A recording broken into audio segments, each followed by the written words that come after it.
नुकत्याच लोकसभेच्या निवडणुका पार पडलेल्या आहेत। सदर लोकसभेमध्ये खास करून सांगली लोकसभा मतदारसंघातील निवडणूक ही राष्ट्रीय किंवा राज्य पातळीवर न जाता कोल्हापूर विमानतळ असेल, रांजणीचा ड्रायपोर्ट असेल, जतचा प्राणी प्रश्न असेल, अशा स्थानिक मुद्द्यावर गाजली। आता सध्या विधानसभेच्या निवडणुकीचे वेध सगळ्यांना लागलेले आहेत। तर येणाऱ्या विधानसभेच्या दृष्टिकोनातून चिंतामणनगरचा रेल्वे पूल असेल, आमचा आयर्विन पूल असेल, हरिपूर कोथळीचा पूल असेल, किंवा आपला जो धोकादायक झालेला सांगली मिरज रेल्वे उड्डाण पूल असेल, म्हणजे विधानसभेची निवडणूक ह्या पुलांच्यावर होणार असं ह्या निमित्तानं दिसून येत आहे।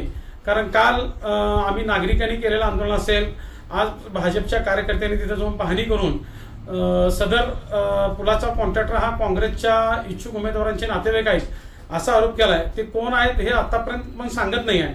मात्र एक सर्वसामान्य नागरिक किंवा जनता म्हणून आमची अशी अपेक्षा आहे, तुम्ही तुमचं राजकारण जरूर करा, आम्हाला काही अडचण नाही आहे, मात्र नागरिकांना ह्या त्रासातून मुक्त करा। आयर्विन पूल अर्धवट राहिला आहे, हरिपूर कोथळी पूल झालाय, मात्र त्याला आकाशवाणीपर्यंतचा अप्रोच रस्ता मिळालेला नाही। त्या बाबतीत सर्व राजकीय पक्षांनी मिळून प्रयत्न करावे। त्याच पद्धतीने आम्हाला मिळालेल्या माहितीनुसार लोकसभेला आणि विधानसभेला त्रास नको म्हणून जो सांगली मिरज रेल्वेचा उड्डाण पूल आहे तो धोकादायक असताना आपण वापरत आहे, त्याला पर्यायी रस्ता उपलब्ध करण्यात प्रशासन आणि लोकप्रतिनिधी अपयशी ठरलेले आहे।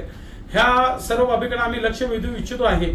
या बाबतीत तात्काळ प्रशासन आणि सर्वपक्षीय लोकप्रतिनिधी मिटिंग घेऊन तोडगा काढावा असे आम्ही आवाहन करीत आहोत।